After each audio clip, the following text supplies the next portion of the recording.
Oi, turma, tudo bom? Tudo bem com vocês? Espero que sim, espero que todos estejam bem. Na aula de hoje, a gente vai ver um novo olhar sobre a lei de Ampère. Mas como assim um novo olhar sobre a lei de Ampère? O que a gente já tem não tá bom? Bom, não é isso.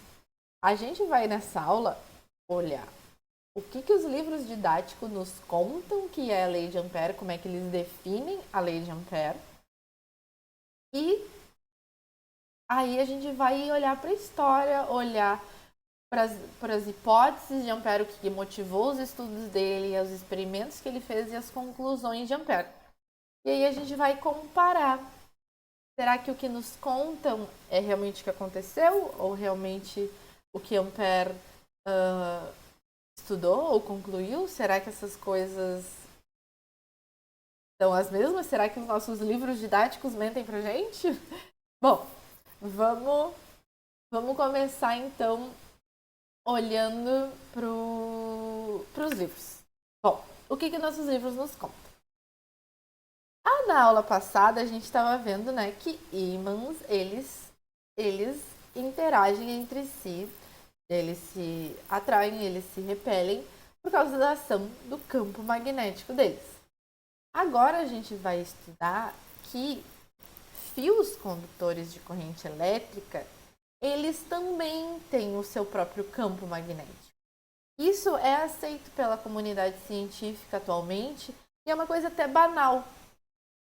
Mas, há muito tempo atrás, quando começaram a observar esses fenômenos, isso não era tão... não entendiam assim. Mas, atualmente, a definição é essa. Um fio condutor de corrente elétrica, quando está passando corrente elétrica por esse fio, ele produz um campo. É tipo um fio aqui dos nossos equipamentos elétricos. Quando eles estão ligados, eles produzem um campinho, o próprio campo magnético deles. E os livros didáticos atribuem a Ampère a lei que nos permite calcular um campo ao redor de um fio. Então, eles dizem para nós que, no caso de um fio retilíneo, o campo gerado ao redor desse fio vai ser na forma de círculos. E a gente pode calcular o campo total, o campo gerado nesses fios, gerado pelos fios condutores de corrente, o campo deles vai ser, a soma de todo o campo vai ser a área desse campo e vai ser igual a uma constante magnética vezes a corrente. Tem que ter integral aqui, mas é bem simples, tá? A área total aqui do campo, por exemplo, nessa distância do fio, vai ser a área do círculo. Então, 2πr. A gente tem aqui que o campo, num determinado ponto, vai ser a constante magnética, aí vezes a intensidade dessa corrente, vezes 2π vezes o raio. Então, nos contam os livros e essa é a lei de Ampère. A gente consegue calcular um campo magnético gerado por um fio condutor de corrente usando a lei de Ampère. Bom, e o que Ampère dizia sobre o campo magnético? Ampère, choquem-se, Ampère não acreditava no conceito de campo magnético. Para ele, o campo magnético não existia.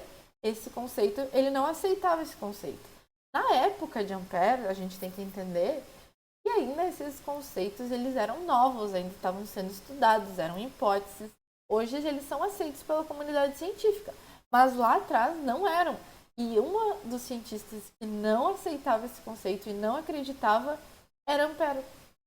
Agora, como é que pode que os livros didáticos nos contam que a gente consegue calcular um campo magnético de um fio condutor de corrente usando a lei de Ampère e Ampère não acreditava em campo magnético, ele não acreditava na existência de campos magnéticos.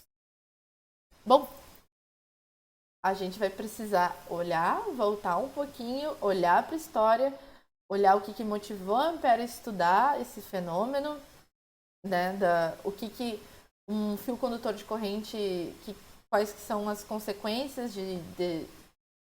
Desculpa, pessoal. Né? Se tu pega um fio condutor de corrente, tu aproxima, por exemplo, de algum objeto, o que que isso acontece? Foi, foi tudo isso que Ampère foi estudando e a gente vai ver, né, voltando no tempo, o que motivou ele e os estudos dele. Bom, a coisa que motivou Ampère a começar a estudar fios condutores de corrente elétrica e a interação deles foi o experimento de Oersted. Em 1820, Oersted ele fez um experimento que pela primeira vez na história mostrou a interação entre um fio condutor de corrente elétrica e uma bússola. Então, nessa época, eles já sabiam que uma bússola ela apontava para o norte geográfico terrestre. Eles usavam bússolas nas navegações para se localizar. Então eles sabiam que independente de onde tu estivesse no globo terrestre, a bússola ia apontar para o norte geográfico terrestre. Mas, nesse experimento, Oersted ele conseguiu mudar a direção que esse ponteiro apontava ao aproximar um fio condutor de corrente elétrica. Então ele aproximava o fio e a direção não apontava mais para o norte, apontava para uma outra direção. E se ele colocasse o fio abaixo da bússola, o ponteiro mudava para a direção oposta, mas também não para o norte. Esse fenômeno deixou muitos cientistas da época chocados e curiosos para tentar entender e explicar esse fenômeno. Ampère foi um deles. Antes da gente ver quais que foram as conclusões e as hipóteses que Ampère gerou para esse fenômeno, vamos ver um videozinho mostrando isso na prática. Então aqui a gente vai ver o experimento de uma bússola mudando a sua direção ao se aproximar de um fio condutor de corrente elétrica. Aqui o fio ele vai ser ligado em umas baterias e aí quando liga, né, vai passar corrente pelo fio e aí ele vai aproximar a bússola para a gente observar o que vai acontecer. Quando ele liga a corrente, já dá para ver que a direção ali do ponteirinho vermelho começa a alterar. Dá para ver ali a corrente para cima, o ponteirinho, né, apontando para o sentido em volta ali do fio. Aí agora ele virou a corrente, agora a corrente está para baixo e o ponteirinho está apontando para o outro sentido. Essa é a regra da mão direita. Ela determina, né, o sentido da corrente quando o sentido do campo elétrico quando passa uma corrente pelo fio. Aí ele desligou, né, e não tinha quando ele desligou não passava a corrente pelo fio mais. E aí a bússola não mexia. Então agora o que a gente conhece como a regra da mão direita, que é, como eu falei, né, o sentido da corrente é nosso dedão e nossos dedos, ó, eu vou voltar aqui pro slide que tem essa figura. Aqui. O sentido da corrente é o nosso dedão. E quando a gente fecha a nossa mão aqui, peraí, ó, fecha a nossa mão em volta do fio, isso é o sentido do campo magnético. Então aqui na figura é a mesma coisa, ele está apontando com o dedão para cima e dá para ver que o contorno dos dedos dele fazem o sentido do campo magnético. Porém, entretanto, todavia, como a gente viu na época, eles não sabiam o que era isso. Eles só viram a bússola se mexendo quando passava corrente elétrica no fio. Aí vários cientistas tentaram fazer algum modelo para explicar esse fenômeno. Oersted mesmo tentou fazer uma explicação. Biot-Savart também, Faraday. Aqui a gente até pode ver que eles fizeram assim, eles achavam que aqui é o fio, tá, gente? Eles achavam que o próprio fio ele virava um ímã. Então, tipo, as barreirinhas do fio, assim, tipo, se tu pega aqui um fio, o próprio fio em volta dele virava, tipo, pedacinhos de ímã ligados entre si, e aí isso fazia a bússola se mover. Porque eles sabiam que um ímã podia mover uma bússola, mas não que uma corrente elétrica podia, né? Mas, diferente dos demais, Ampère ele não acreditava no conceito de campo. Então, ele partiu de duas hipóteses bem diferentes dos demais. Então, ele assumiu a existência de forças de atração e repulsão de elementos condutores de corrente. E aí, ele assumiu a existência da corrente elétrica dentro de ímãs e dentro da Terra. Então, era como se o ímã tivesse micro pedacinhos de corrente, micro partes de corrente dentro dele, assim como dentro da Terra, e que a corrente que sofria, que fazia essas forças de atração e repulsão. Não era um campo, era a ação da corrente elétrica. Então, isso era diferente, essas hipóteses eram diferentes e nunca tinham sido observadas. Mas ele assumiu elas e a partir daí fez diversos experimentos que contribuíram muito para a comunidade. Mas partindo de pressupostos que atualmente, hoje, a gente entende que não são verídicos, que não tem mini partes de corrente elétrica dentro de ímãs, que nem ele assumiu. Mas o modelo que ele criou nos permitiu estudar muitas interações. Então, a primeira coisa que ele fez, então dois ímãs, aqui eles estão suspensos e podem se mexer nesse fio. Se o polo norte do ímã e o polo sul do ímã, eles estão próximos um do outro, eles vão se atrair. Então, esses ímãs vão se atrair. Agora, o que ele fez? Ele substituiu um dos ímãs por uma corrente. Ele enrolou ela numa espiral e aqui a base dela está ligada numa fonte. E aí, ele observou que quando ele ligava essa corrente, também acontecia o mesmo fenômeno. O ímã e a espira, que condutora de corrente, se aproximavam. Mas se ele mudasse a direção dessa espira, da corrente, né, passando na espira, eles iam se repelir. Aí o próximo passo foi fazer o quê? Foi tirar o ímã e colocar outra espira. E aí o que ele também observou? Pela primeira vez na história, de novo, né, mas antes foi Oyster, mas aqui ele observou que duas espiras, ou dois fios condutores de corrente, eles eram capazes de se atrair se a corrente estivesse no mesmo sentido e se repelir se tivessem sentidos opostos. Então, isso nunca tinha sido observado antes e foi Ampère, partindo dos pressupostos que ele assumiu, que começou a observar e estudar e fazer experimentos com fios condutores de corrente. O experimento mais famoso dele a gente vai ver agora num vídeo. Então aqui é um videozinho ensinando o experimento de Ampère. Aqui ele está colocando um fio fixo ali no suporte e esse outro fio ele pode se mexer ali no eixo ali superior. Então os dois fios eles estão em paralelo entre si, um fixo e o outro podendo oscilar. O que ele vai fazer é passar corrente elétrica pelos dois fios na mesma direção e aí observar o que vai acontecer com esses fios ao passar corrente. Aí dá para ver que eles se aproximam. Quando as correntes estão no mesmo sentido, ele pode observar essa corrente, o fio superior ali que pode oscilar se aproximando do fixo. Esse é o experimento mais famoso de Ampère. Aqui ele vai mostrar um pouco mais detalhadamente pra gente.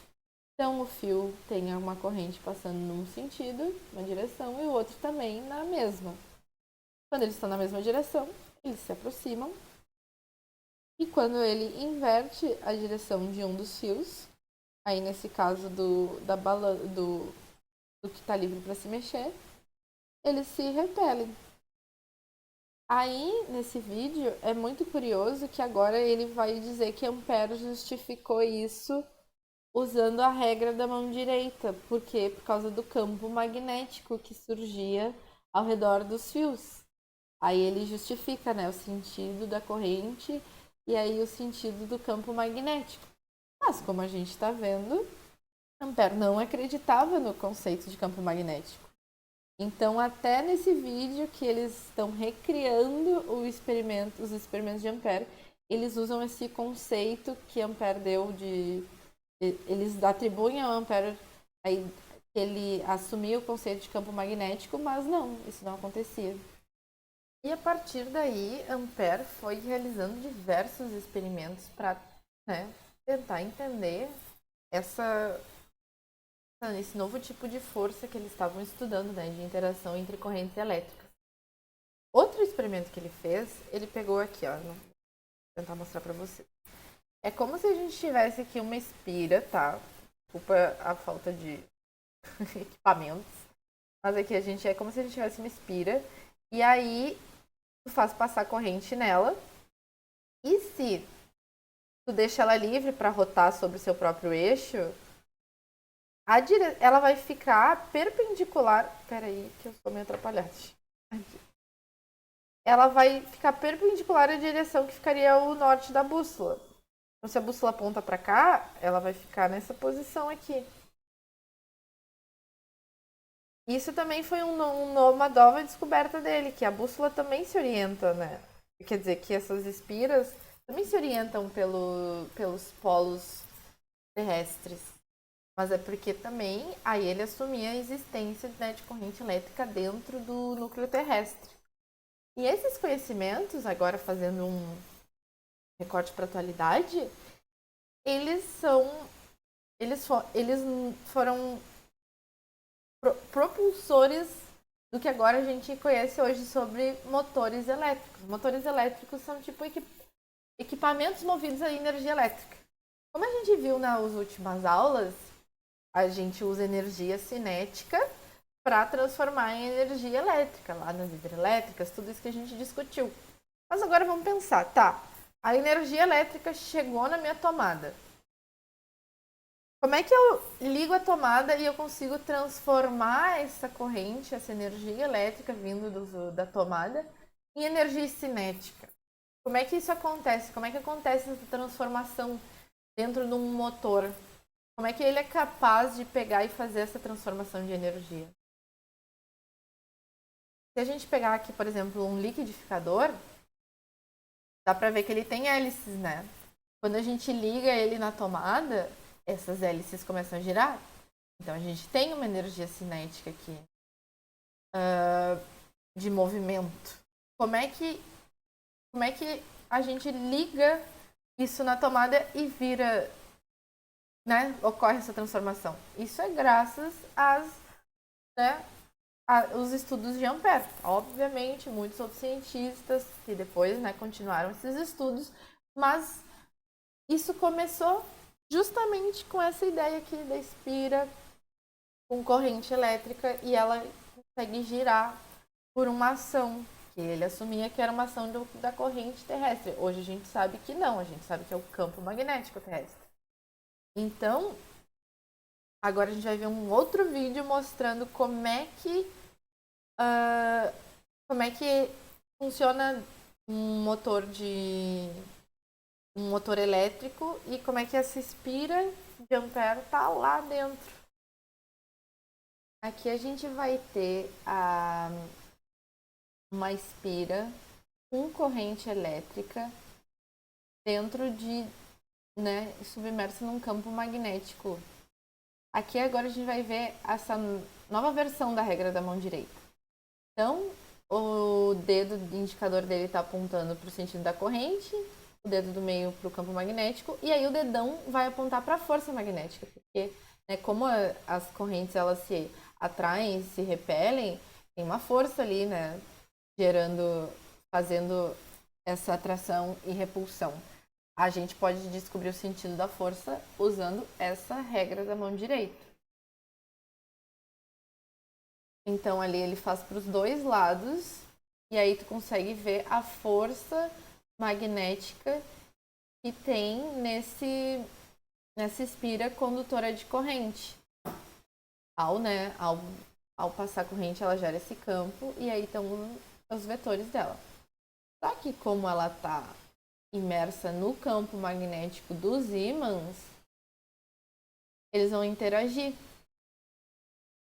Vai interagir o campo com o campo magnético com as forças, né, magnéticas com o campo magnético do ímã. Assim, a espira, ela vai girar. Assim que nem ele viu, tipo, ela se direcionava para o sentido, uma espira livre para rotacionar, ela se direcionava no sentido do norte geográfico por causa do campo magnético terrestre. Aí, como né, tem um ímã, ela vai rotacionar e se direcionar na direção do norte do ímã. Aí ele vai dar uma explicada sobre uma parte do equipamento e basicamente ele vai fazer trocar o sentido da corrente. Eu vou pular um pouquinho essa parte, mas conforme a espira vai girando, vai mudando o sentido da corrente, ó. Aí isso daí é por quê? Porque daí quando a corrente, no caso, a espira se alinhasse, ó, quando ela se alinha ao norte e sul, a corrente vai inverter. Ao inverter, ela vai continuar, as forças vão inverter e aí ela vai continuar a sua rotação. Aí ele vai ficar girando, girando, girando. Aí, então é assim que a gente consegue pegar né, uma corrente elétrica e transformar ela em movimento, né? Então aí tá fazendo a rotação. É o mesmo princípio que vai girar o motor do liquidificador que a gente estava estudando. É assim que funciona dentro de um motor, usando né, esses conhecimentos que vieram lá, começaram lá a ser experimentados lá por Ampère. Então, voltando aqui para o Ampère, ele fez, como a gente viu, diversos experimentos. E tudo isso ele foi tentando equacionar de forma que ele conseguisse relacionar matematicamente a força entre correntes, entre fios condutores de corrente. Então, ele procurou por situações de equilíbrio, colocando, por exemplo, um fio condutor de corrente aqui e outro no meio. Aí mudava o comprimento dos fios, a distância entre eles, procurando posições de equilíbrio para conseguir matematizar isso que ele estava observando. Depois de anos de estudo, fazendo muitos experimentos, ele chegou numa lei final. E aí ele relacionava essa força entre os fios e a corrente deles. Tá aqui, ó, gente. Esse aqui é o bicho que Ampère escreveu. Relacionando a corrente de um fio com o comprimento do fio, a corrente do outro, com a distância entre eles. E aqui, pessoal, aqui são ângulos, por exemplo, ângulos de inclinação entre os fios, o plano dos fios. Então aqui dá pra ver que é um negócio bem diferente do que a gente encontra no livro didático, que é, por exemplo, para calcular o campo de um fio retilíneo, é só colocar essa fórmula. É bem diferente. E como vocês podem ver, aqui na lei final que Ampère escreveu, não tem nada de campo. Esse B aqui não é de campo, tá? É um ângulo. Então não tem nada de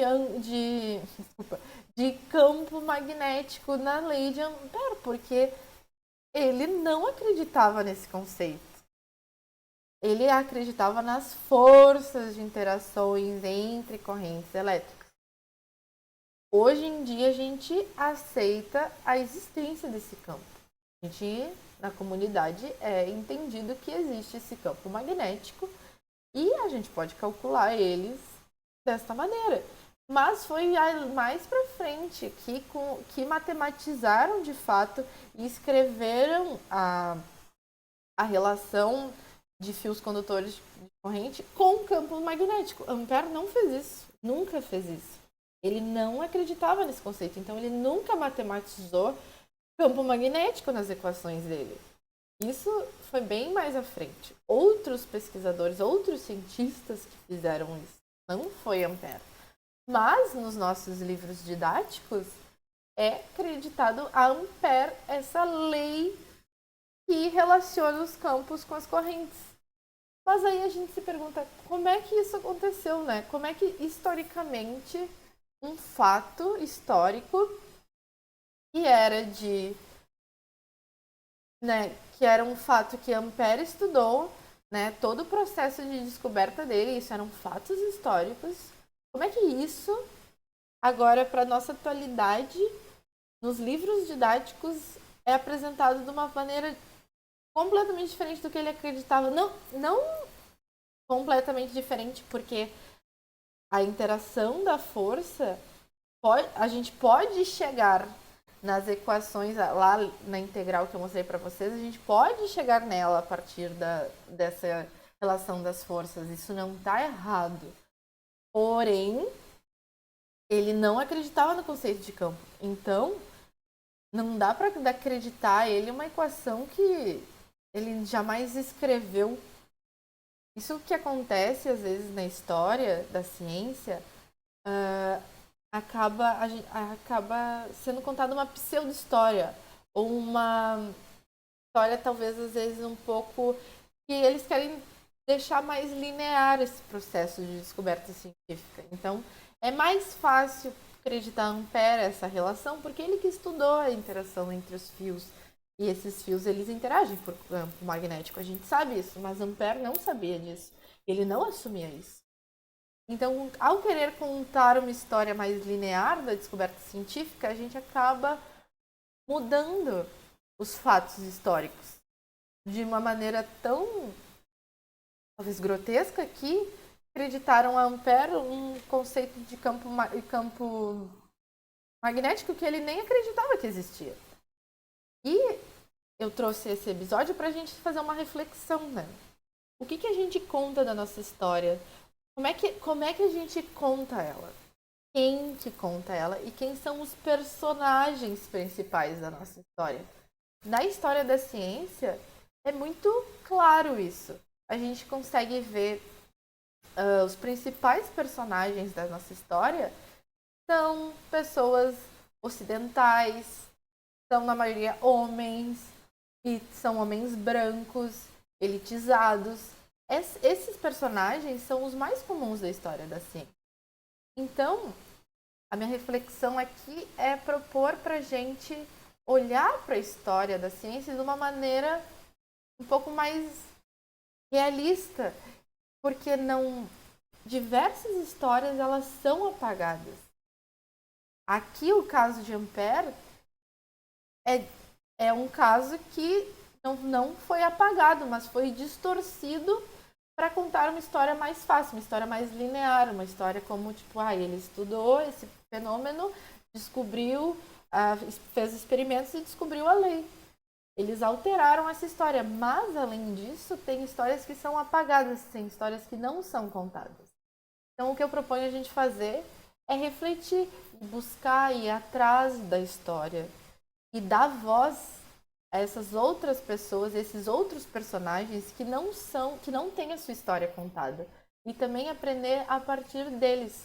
Porque tem muitas coisas ricas e muitos frutos positivos que a gente pode ver e estudar de outras histórias, de outros contextos e de outros olhares. Então a aula de hoje foi mais